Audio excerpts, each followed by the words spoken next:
Russia Ukraine போரில் இப்போ Russia அவங்களோட டாக்டிக்ஸை மொத்தமாக மாற்றிருக்காங்க. அதுலேயும் ட்ரோன்ஸை வச்சும் எம்எல்ஆர்எஸ் மல்டி லான்ச் ராக்கெட் சிஸ்டம்ஸை வச்சும் அவங்களோட வெறி ஆட்டத்தை இப்போ ஆட ஆரம்பிச்சிருக்காங்கன்னு சொல்லலாம். கடந்த 24 மணி நேரத்தில் மட்டும் ரஷ்யாவோட இந்த எம்எல்ஆர்எஸ் க்ரூவுக்கு 100% வெற்றி கிடச்சிருக்கு.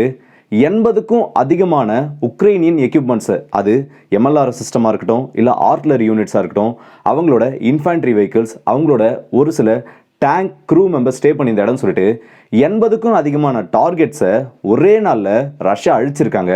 இது ரஷ்யா முழுக்க இப்போ ஒரு பெரிய வெற்றியாக கொண்டாடப்பட்டிருக்கு. ரஷ்யா இதுக்கு யூஸ் பண்ண டாக்டிக்ஸ் தான் இப்போ எல்லாருமே பேச ஆரம்பிச்சிருக்காங்கன்னு சொல்லலாம். அப்படி ரஷ்யா ட்ரோன்ஸை வச்சும் இந்த எம்எல்ஆர் சிஸ்டம்ஸை வச்சும் எப்படி இந்த அளவுக்கு பெரிய வெற்றிகளை அடைஞ்சாங்க, ஒரே டைமில் இந்த 80 டார்கெட்ஸ் எப்படி உங்களால் ஸ்ட்ரைக் பண்ண முடிஞ்சுன்னு சொல்லிட்டு இந்த வீடியோவில் டீட்டெயிலாக பார்த்துலாம். ஸோ டேரக்டாக வீடியோக்குள்ளே போயிடலாம். நானும் உங்கள் எல்லாருக்கே தமிழ் பொக்கிஷம் வழங்கும் டிபி ட்ரெண்டிங்ஸ்.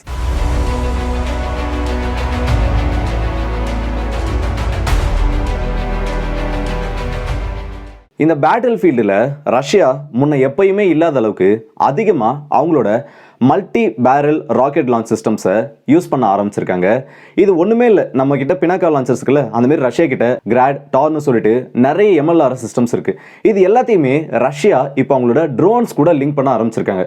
இதுக்கு முன்னெல்லாம் இந்த ரஷ்யா உக்ரைன் போர் ஆரம்பிச்சதுக்கப்புறம் கூட இந்த ஒரு அப்டேட் பண்ணுறதுக்கு முன்னாடி ரஷ்யா எப்படி அட்டாக் பண்ணிட்டு இருந்தாங்கன்னா FOOன்னு சொல்லுவாங்க, ஃபர்ஸ்ட் ஆன் வியூ ஆஃபீஸர்னு சொல்லுவாங்க. இவங்க என்ன பண்ணுவாங்கன்னா ஃப்ரண்ட்லைன்லேருந்து கொஞ்சம் தூரத்தில் ஏதாச்சும் ஒரு வாட்ச் டவர் மாதிரியோ இல்லை ஏதாச்சும் கொஞ்சம் மேடான இடங்கள்லேருந்து விஷுவலாக இந்த உக்ரைனியன் ஸ்க்ரூ எங்கே இருக்காங்க, அப்படி இல்லைனா வேறு ஏதாச்சும் ரொம்ப தூரத்துக்கு பார்க்கக்கூடிய டிவைசஸை வச்சு விஷுவலாக ஒரு டார்கெட்டை பார்ப்பாங்க. இந்த இடத்துல உக்ரைனோட ட்ரூப்ஸ் இருக்காங்க, இந்த இடத்துல உக்ரைனோட ஆர்ட்லரி யூனிட்ஸ் இருக்குன்னு சொல்லிட்டு ஒரு குறிப்பிட்ட தொலைவில் இருக்க டார்கெட்ஸை பார்த்துட்டு அதுக்கப்புறமா அந்த தகவல்களை இந்த எம்எல்ஆர் ஸ்க்ரூ மெம்பர்ஸ்க்கு அனுப்புவாங்க.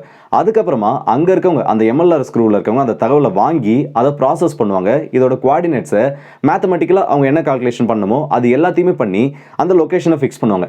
அப்படி ஃபிக்ஸ் பண்ணதுக்கு அப்புறமா இங்கேருந்து ஒரு மிசைல் அனுப்புவாங்க. இது கொஞ்சம் ஒரு டஃப்பான ப்ராசஸ்னே சொல்லலாம். ஏன்னா ஒரு பர்சன் அவர் டார்கெட்டை பார்த்து அதுக்கப்புறம் அந்த டார்கெட்டோட லொக்கேஷன் எங்கே இருக்குன்னு சொல்லி அனலைஸ் பண்ணி அதை இவங்களுக்கு அனுப்பி இதை இவங்க ப்ராசஸ் பண்ணி இங்கேருந்து ஒரு மிசைல் அனுப்புறதுக்குள்ள ஒன்று அந்த டார்கெட் ஆனது அந்த இடத்த விட்டு நகர்ந்து போயிருக்கும், ஏன்னா எல்லாமே மூவபிள் டார்கெட் தானே.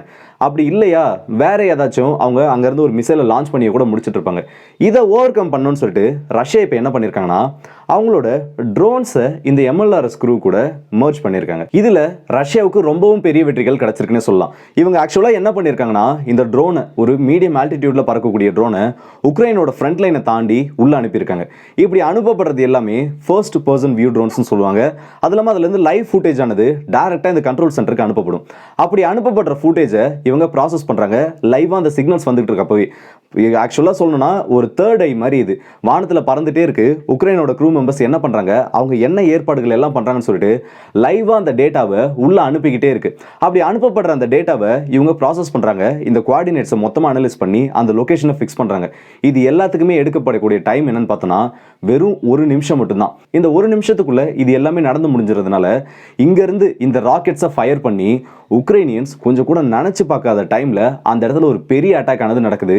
அந்த ஒட்டுமொத்த இடமும் அழிக்கப்பட்டதுன்னே சொல்லலாம். அங்கேருந்த க்ரூ மெம்பர்ஸ் யாரும் கிடையாது, அங்கேருந்து ஆர்ட்லரி யூனிட்ஸ் எல்லாமே இந்த ராக்கெட் தாக்குதலுக்கு உள்ளாகி ஒட்டுமொத்தமாக அழிக்கப்படுது. ஏன்னா ஒரே டைமில் இதுனால 10க்கும் அதிகமான ராக்கெட்ஸை இந்த ஒரு இடத்த நோக்கி ஃபயர் பண்ண முடியும். அப்படி ஃபயர் பண்ணுறப்போ அந்த க்ரூ மெம்பர்ஸால் வேற ஒன்றுமே பண்ண முடியாது. வித்தின் செகண்ட்ஸ்குள்ளே யோசிக்க கூட டைம் இருக்காது. அப்படியே யோசிச்சாலும் அதை யோசிச்சு முடிக்கிறதுக்குள்ள அந்த இடத்துல எல்லாமே நடந்து முடிஞ்சிடும். சரி, ரஷ்யா இந்த அளவுக்கு பெரிய ஸ்ட்ரைக்கை பண்ண போகிறாங்களே, அப்போ அந்த இடத்துல எந்த ஒரு பெரிய ஏர் டிஃபென்ஸ் சிஸ்டமும் இல்லையா? இந்த ட்ரோன்ஸை உக்ரைனால சுட்டு வீழ்த்த முடியாதான்னு கேட்டிங்கன்னா உக்ரைனோட ஏர் டிஃபென்ஸ் சிஸ்டம்ன்றது நான் இப்போ ரஷ்யா கிட்ட இருக்க மாதிரி ஒரு ஷார்ட் ரேஞ்ச் ஏர் டிஃபென்ஸ் சிஸ்டமோ இல்லை ஒரு குறிப்பிட்ட ரேஞ்சுக்குள்ளே வரக்கூடிய டார்கெட்ஸை, அதுவும் லோ ஃப்ளைங் ஆல்டிடியூட்ல வரக்கூடிய ட்ரோன்ஸையோ மிசைல்ஸையோ ஸ்டாப் பண்ணுறதுக்கான ஏர் டிஃபென்ஸ் சிஸ்டம் உக்ரைன் கிட்ட கிடையாது. அவங்க யூஸ் பண்ணோன்னா அவங்க கிட்ட இருக்க பேட்ரியாட்டோ இல்லை S-300 மட்டும்தான் யூஸ் பண்ண முடியும். ஆனால் மேலே பறந்துட்டு இருக்கு பார்த்தீங்களா இந்த ட்ரோன் ஆனது, சர்வெலன்ஸ் ட்ரோன், அந்த ட்ரோனோட விலை இந்த மிசைலை விட ரொம்ப ரொம்ப ரொம்ப சீப்பு. ஒரு உதாரணத்துக்கு சொல்லணும்னா ஒரு 10 லட்ச ரூபான்னு வச்சுங்க கீழேருந்து வர ஒரு மிசைலோட விலை. மேலே பறந்துட்டு இருக்க அந்த ட்ரோனோட விலை வெறும் 10,000லேருந்து 20,000க்குள்ளே தான் இருக்கும். அந்த அளவுக்கு ரொம்பவே ஒரு சீப்பான டார்கெட்னு சொல்லலாம். சரி, இந்த அளவுக்கு இழப்புகள் ஏற்படுறதுக்கு இந்த காசு செலவு பண்ணி இந்த மிசைல் அனுப்பி கூட அந்த ட்ரோன் அழிச்சிருக்கலாம்ல, ஏன் அதை உக்ரைன் பண்ணாமல் விட்டாங்களான்னு கேட்டிங்கன்னா உக்ரைனால் அந்த ட்ரோனை ஸ்பாட் பண்ண முடியலை. ஏன்னா இந்த ட்ரோன் ரொம்ப சைஸில் சின்னதாக இருக்கிறதுனால இதோட ரேடார் சிக்னேச்சர்ன்றது ரொம்பவும் கம்மியாக இருக்கும். அப்படி கம்மியாக இருக்க டைமில் உக்ரைனால் இந்த ட்ரோனை ஸ்பாட் பண்ண முடியல. அதனால தான் இந்த அளவுக்கு பெரிய இழப்பை இந்த க்ரூ மெம்பர்ஸால் உக்ரைனுக்கு ஏற்படுத்தப்பட்டிருக்கு. சரி, ஒரு இடத்துல மட்டும்தான் இந்த தாக்குதல் நடந்தான்னு கேட்டிங்கன்னா, இந்த ஒரு இடத்துல மட்டும் இல்லை, இதே டெக்னிக்கை யூஸ் பண்ணி ஒரே நாளில் பல இடத்துல தாக்குதல் நடத்தியிருக்காங்க. 80 டார்கெட்ஸை சக்ஸஸ்ஃபுல்லாக ஒரே டைமில் ரஷ்யா நியூட்ரலைஸ் பண்ணியிருக்கிறது இந்த வார் ஆரம்பிச்சதுலேருந்து இல்லாத ஒரு விஷயம்னே சொல்லலாம். ஏன்னா இந்த யுத்தம் ஆரம்பிச்சதுலேருந்து இந்த அளவுக்கு அதிகமான டார்கெட்ஸை ரஷ்யா உக்ரைனில் வச்சு டெஸ்ட்ராய் பண்ணது கிடையாது. அதுவும் இது எல்லாமே அழிக்கப்பட்டது எல்லாமே ஒரு விதமான டார்கெட் கிடையாது. ஒரு டெக்னிக்கை அவங்க புதுசாக அடாப்ட் பண்ணுறாங்க. அடாப்ட் பண்ண டெக்னிக்கில் ஃபஸ்ட்டு ஸ்ட்ரைக்கில் அவங்களுக்கு விக்ட்ரி கிடைக்குது. அப்படி கிடைச்சதுக்கப்புறமா இதை ஏன் நம்ம இன்னும் கண்டினியூ பண்ணக்கூடாதுன்னு சொல்லிட்டு ஒரே டைமில் இந்த வேரியஸ் அட்டாக்கை பண்ணுறாங்க. வேரியஸ் அட்டாக் பண்ணதில் உக்ரைனோட பல ஆர்ட்லரி யூனிட்ஸ் ஒரே நல்ல காலி. எல்லாத்தோட முக்கியமாக அவங்களோட சோல்ஜர்ஸ் அதிகமான இழப்பு ஏற்பட்டிருக்குன்னு சொல்கிறாங்க. இன்னும் வெரிஃபை பண்ணலை. ஆனால் அங்கே கிரவுண்ட்லேருந்து வர இன்ஃபர்மேஷன்ஸை பார்த்தோன்னா இந்த ஒரு தாக்குதலில் எப்படி பார்த்தாலும் உக்ரைனியன்ஸ்க்கு அதிகபட்சமாக ஒரு 150 க்ரூ மெம்பர்ஸ்லேருந்து 200 பேர் வரைக்கும் இந்த ஒரு நாளில் உயிரிழந்திருக்கலாம். அதுவும் இந்த ஒரு விதமான தாக்குதலில் மட்டுமே உயிரிழந்திருக்கலாம்னு சொல்கிறாங்க. உக்ரைனை பொறுத்த வரைக்கும் இது ஒரு பெரிய இழப்பு தான். ரஷ்யாவை பொறுத்த வரைக்கும் அவங்க யூஸ் பண்ண டாக்டிக்ஸ்லேயே இது ஒரு சிறப்பான சம்பவத்தை பண்ணியிருக்குன்னு சொல்லலாம். ஸோ இந்த வீடியோவோட எனக்கு வந்துட்டோம். இந்த வீடியோவில் நான் பார்க்க வந்த விஷயங்கள் இவ்வளோ தான். இந்த வீடியோவை பற்றி உங்களோட கருத்துக்களை கமெண்ட் செக்ஷனில் சொல்லுங்கள். ரஷ்யாவோட இந்த ட்ரோன்ஸையும் எம்எல்ஆர் சிஸ்டமையும் மர்ஜ் பண்ண தாக்குதலை இந்த டாக்டிக்ஸை நீங்கள் எப்படி பார்க்குறீங்க? உக்ரைனால் இதை சமாளிக்க முடியும்னு நீங்கள் நினச்சிங்கன்னா அது தாராளமாக கமெண்ட் செக்ஷனில் சொல்லலாம். இதே மாதிரி தாக்குதலை ட்ரோன்ஸை வச்சு உக்ரைனும் ரஷ்யாவுக்கு எதிராக பண்ணியிருக்காங்க.